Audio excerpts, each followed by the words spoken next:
خاتم النبیین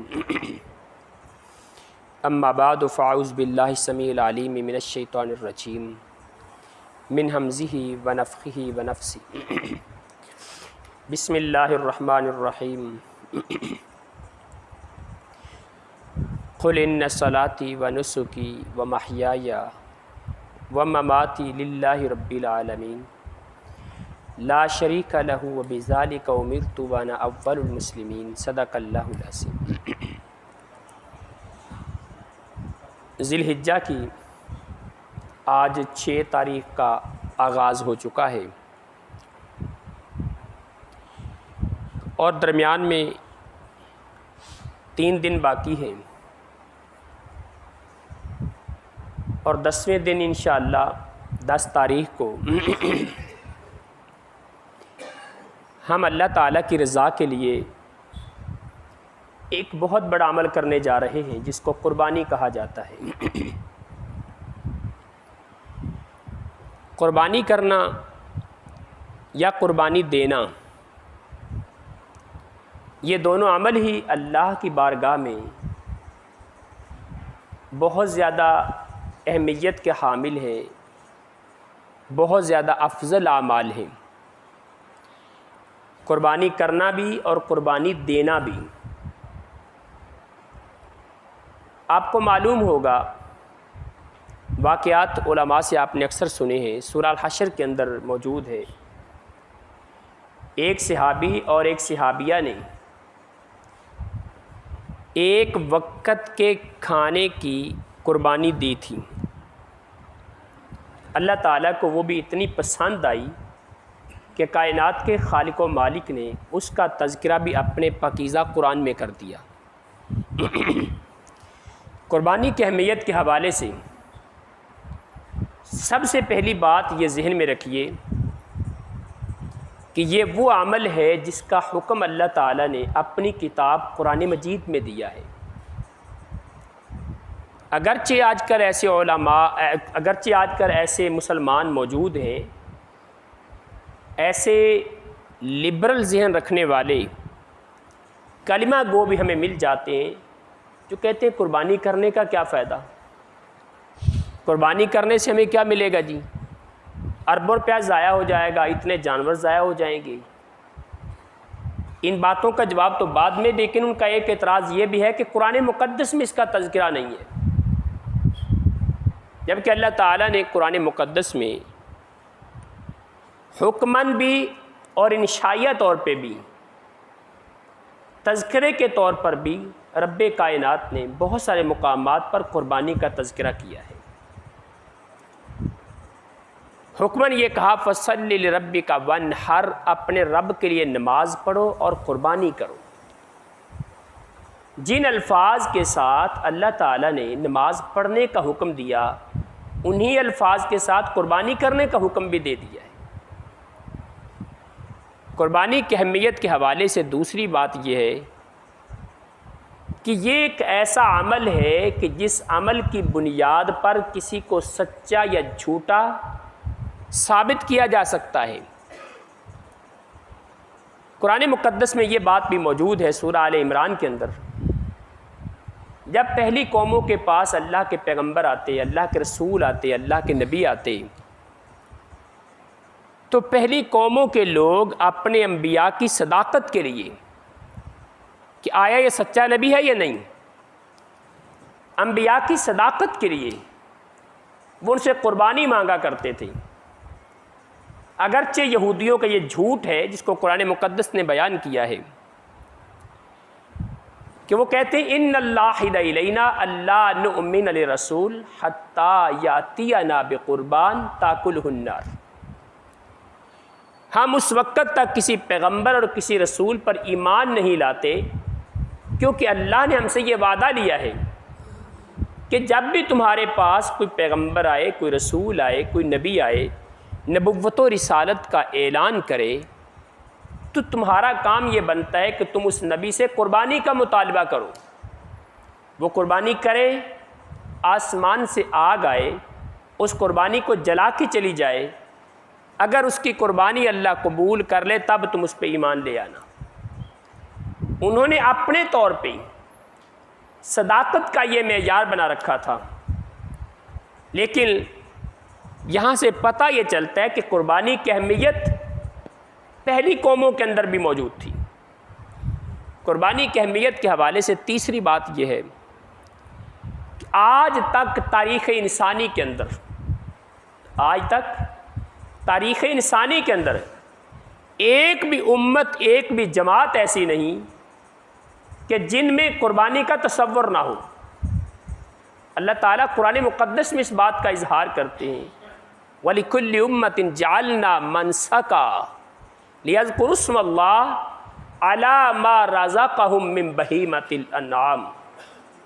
اللہ فرماتے ہیں ہم نے ہر امت کو، ہر جماعت کو، ہر گروہ کو قربانی کرنے کا عقیدہ دیا، تصور دیا، عمل دیا، ان کے لیے قربانی مقرر کر دی۔ ہر جماعت اور گروہ کے اندر یہ تاریخ انسانی کے اندر موجود رہی ہے، حتیٰ کہ آدم علیہ السلام کے 2 بیٹوں کے قربانی کرنے کا تذکرہ قرآن مقدس میں ملتا ہے، جناب ابراہیم علیہ السلام کی قربانی کا ذکر ملتا ہے۔ یہ تاریخ انسانی کی مثالیں ہیں۔ قربانی کی اہمیت کے حوالے سے چوتھی بات یہ ہے کہ یہ ایک ایسا عمل ہے جس عمل کے کرنے کا حکم خود رسول اللہ صلی اللہ علیہ وسلم نے دیا ہے۔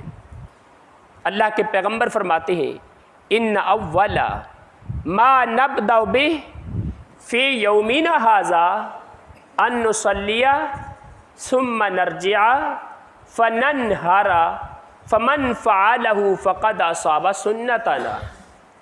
پیغمبر اعظم بیان کرتے ہیں کہ آج ذی الحجہ کی 10 تاریخ سب سے پہلا کام ہم عید گاہ میں جا کے عید کی نماز ادا کریں گے، اس کے بعد ہم گھروں کو لوٹیں گے، پھر آ کے قربانی کے جانور ذبح کریں گے۔ جس انسان نے آج کے دن میں یہ کام کر لیا اس نے ہماری سنت پر عمل کر لیا ہے۔ پیغمبر کائنات کی سنت یہ ہے۔ اور یہاں سے ایک بات یہ بھی بتا دوں، قربانی ہمیشہ عید کی نماز پڑھنے کے بعد کی جاتی ہے۔ دعا کر دیں، آمین کہہ دیں، اللہ تعالیٰ ان مفتیوں کو ہدایت عطا فرمائے جو نبی کائنات علیہ السلام کی واضح حدیث ہونے کے باوجود یہ فتوے جاری کرتے ہیں کہ دیہاتوں کے اندر، بستیوں کے اندر عید کی نماز سے پہلے بھی قربانی کی جا سکتی ہے۔ اللہ کے پیغمبر کی مخالفت کر کے پھر مسلمان کہلانا، واضح حدیث ہے پیغمبر کائنات کی کہ عید کی نماز سے پہلے قربانی نہیں، اور آپ حکمن کہہ رہے ہیں کہ ہمارا سب سے پہلا کام کیا ہوگا، ہم نماز ادا کریں گے، اس کے بعد قربانی کریں گے۔ تو لہٰذا یہ پیغمبر کائنات کا حکم بھی ہے قربانی کرنا۔ اور ایک اور حدیث میں پیغمبر اعظم علیہ السلام فرماتے ہیں من کان لہ سعہ فلم یضحی فلا یقربن مصلانا۔ جس بندے کے پاس طاقت موجود ہے، فراخی موجود ہے، روپیہ پیسہ موجود ہے، لیکن اس کے باوجود وہ قربانی نہیں کرتا، نبی رحمت علیہ السلام فرماتے ہیں وہ ہماری عیدگاہ کے قریب سے بھی نہ گزرے۔ فلا یقربن مصلانا۔ اور کیسے بہانے لگائے جاتے ہیں، مولوی صاحب یہ قربانی کرنی ہو تو قرضہ لے ایسا کہ نہیں ہے بھلا، باقی دنیا جہان کے سارے تماشوں کے لیے بڑے بڑے پیسے ہوتے ہیں، قرضے بھی لے لیے جاتے ہیں۔ قربانی کے معاملے میں آ کے ہمیں بڑی بڑی مجبوریاں یاد آ جاتی ہیں۔ اللہ تعالی ہمیں ایسا بنا دے کہ رسول اللہ کی سنت پہ عمل کرنے والے بن جائیں۔ قربانی کی اہمیت کی 5ویں بڑی فضیلت یہ ہے کہ خود پیغمبر کائنات علیہ السلام نے پوری زندگی آپ قربانی کرتے رہے۔ صحابی بیان کرتے ہیں، جناب انس بن مالک رضی اللہ تعالی عنہ، کان رسول اللہ صلی اللہ علیہ وسلم یضحی بکبشین وانا اضحی بکبشین۔ اللہ کے رسول صلی اللہ علیہ وسلم آپ ہر سال 2 مینڈے 2 چھترے قربانی کیا کرتے تھے، اور میں بھی اسی سنت پہ عمل کر کے ہر سال 2 چھترے قربانی پہ کرتا ہوں۔ دوسری حدیث ہے جناب عبداللہ بن عمر رضی اللہ تعالی عنہما کی، اقام رسول اللہ صلی اللہ علیہ وسلم بالمدینہ 10 سنین۔ اللہ کے رسول صلی اللہ علیہ وسلم مدینہ کے اندر 10 سال آپ رہے اور 10 سال آپ قربانی کرتے رہے. ایک بھی سال پیغمبر کائنات کی زندگی کا، خصوصاً جناب عبداللہ بن عمر کی روایت کے مطابق مدینہ کے اندر ایک بھی سال ایسا نہیں کہ جس میں آپ نے قربانی نہ کی ہو. اس کی اہمیت کی چھٹی بڑی بات، نبی علیہ الصلوۃ والسلام کے صحابہ قربانی کا باقاعدہ اہتمام کیا کرتے تھے. اور اہتمام پتہ کیسے کرتے تھے؟ خود ملے نہ ملے، گھروں میں فاقے، ایک ایک کھجور چوس کے سارا دن گزارا کرنے والے، اور ایک ایک کھجور چوس کے جہاد کے میدانوں میں اترنے والے، پاؤں میں جوتے نہیں، زخموں کی وجہ سے پاؤں پہ پٹیاں باندھ لیا کرتے تھے. لیکن قربانی کے معاملے میں کیفیت کیا ہے؟ صحابی بیان کرتے ہیں کہ اللہ کے رسول کے صحابہ کو میں نے دیکھا، کانوا یسمنون الاضحیہ، پیغمبر کائنات کے صحابہ قربانی کے جانوروں کو موٹا تازہ کیا کرتے تھے. اور صحابی اپنی کیفیت بیان کرتے ہیں، کنا نسمن الاضحیہ، ہم قربانی کے جانوروں کو موٹا تازہ کیا کرتے تھے. وَقَانَ الْمُسْلِمُونَ يُسَمِّنُونَ، اور مسلمانوں کا کام ہی یہی ہے کہ وہ قربانی کے جانوروں کو موٹا تازہ رکھتے ہیں. صحابہ کا یہ اہتمام کرنا اس بات کی دلیل ہے کہ یہ بہت زیادہ اہمیت کا کام ہے، بڑی فضیلت والا کام ہے. اللہ تعالی ہمیں بھی اس کی توفیق عطا فرمائے.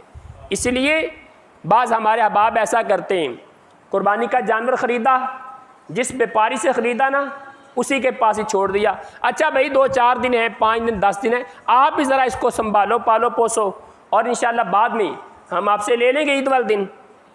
نہیں، اسے اپنے گھر لے کے آؤ، خود اس کو سنبھالو، خود اس کو چارہ کھلاؤ. بلکہ یہاں میں اگر یہ بات بھی کر دوں نا، زیادہ بات واضح ہو جائے گی. قرآن مقدس میں سورہ البقرہ کے اندر اللہ تعالیٰ نے جناب ابراہیم علیہ السلام کی زندگی کا ایک واقعہ بیان فرمایا ہے. ابراہیم علیہ السلام اللہ کے خلیل ہیں اور اپنے رب سے کہتے ہیں، یا اللہ میں دیکھنا چاہتا ہوں تو مردوں کو زندہ کیسے کرتا ہے، مردوں کو زندہ کیسے کرتا ہے، میں دیکھنا چاہتا ہوں. اللہ تعالیٰ نے فرمایا، ابراہیم علیہ السلام 4 پرندے لے لو، ان 4 پرندوں کو ذبح کر دو. لیکن اللہ نے فوراً ذبح کرنے کا حکم نہیں دیا. کیا کہا؟ فَصُرْهُنَّ إِلَيْكَ، پہلے انہیں ہلاؤ، اپنے ساتھ مانوس کرو، تمہاری آواز کو سنیں، پہچانے تمہاری آواز کو، تم انہیں بلاؤ، تمہاری طرف آئیں اڑ کے، اپنے ساتھ ان کی انسیت، ان کی محبت پیدا کرو.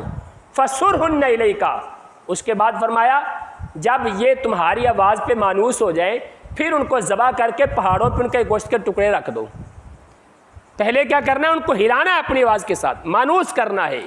قربانی کا جانور اگر ہم نے خریدا ہے نا، اسے 2-4 دن مہینہ کھلا پلا کے اپنے ساتھ مانوس کرنا چاہیے.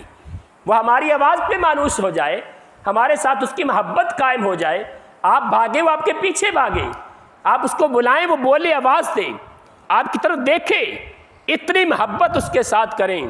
یہ ہے قربانی کے جانور کا سنبھالنے کا، پالنے پوسنے کا صحابہ اکرام کا طریقہ. اللہ تعالی ہمیں اس پہ عمل کی توفیق عطا فرمائے. تو لہٰذا قربانی کے معاملے میں یہ جو اعتراض کیا جاتا ہے کہ فضول کام ہے، نعوذ باللہ، اتنا مال ضائع ہو جاتا ہے، اللہ معاف فرمائے، یہ ساری بے بنیاد باتیں ہیں. حالانکہ آپ یہ ابھی 2-4 سال پہلے کی بات ہے، آسٹریلیا کے اندر نا، باقی تو خیر اس کے جوابات بہت سارے ہیں، میں ایک ہی جواب دیتا ہوں. آسٹریلیا کے اندر پانی کی کمی کی وجہ سے 10,000 اونٹ، 10,000 یا 10 لاکھ، غالباً میرے خیال 10,000 کی بات تھی، 10,000 اونٹ ایک میدان میں کھڑے کر کے ہیلی کاپٹر سے ان پہ بمباری کر کے ان اونٹوں کو ہلاک کر دیا گیا. کیوں بھائی؟ سارا پانی پی جاتے، پانی ملتا نہیں پینے کے لیے، سارا پانی تو اونٹ پی جاتے ہیں. بھائی وہ اونٹ فروخت کیے جا سکتے تھے، کسی ملک کو دیے جا سکتے تھے، کسی غریب کو دیے جا سکتے تھے، ان کا گوشت بنا کے کسی ملکوں دوسرے ملکوں میں بھیجا جا سکتا تھا. وہاں پہ کوئی بھی یہ یاد نہیں آیا کہ جانور ضائع ہو رہے ہیں. اور اگر مسلمان قربانی کرنے لگ جائیں پھر یاد آئے گا جتنا پیسہ قربانی پہ ضائع ہوتا ہے اتنا رفع عامہ کے کاموں پہ لگا دیا جائے۔ اچھا ہاں یہ سارے مسلمان آج کل قربانیوں پہ لگے ہوئے ہیں، آج تک یہ قیامت تک کسی کام پہ لگے ہوں گے۔ اور جو دوسرے لوگ ہیں انگریز وغیرہ، وہ جی اتنے بڑے ہسپتال بنا رہے ہیں جی، رفع عامہ کے کام کر رہے ہیں جی۔ جب 40,000 کا 80,000 کا لاکھ روپے کا موبائل لیتے ہو تب غریب یاد نہیں آتے؟ جب بیٹے یا بیٹی کی شادی پہ کروڑوں روپے خرچ کر دیا جاتا ہے، اگرچہ ڈیم فنڈ کا اکٹھا کیوں نہ کیا ہو، اس وقت پھر قربانی یاد نہیں آتی؟ اللہ اکبر، اللہ تعالی ہمیں محفوظ فرمائے۔ یہ مسلمان ہی ہیں جو اس پہ اعتراضات کرنے والے ہیں۔ اللہ تعالی ہمیں قربانی کے عمل سے محبت کی توفیق عطا فرمائے، پھر اخلاص کے ساتھ، پیار کے ساتھ، تقوی کے ساتھ اللہ تعالیٰ ہمیں قربانی کا عمل کرنے کی توفیق عطا فرمائے۔ اقول قولی ھذا واستغفر اللہ لی ولکم ولسائر المسلمین۔ آخر میں ایک دعا آپ کو بتا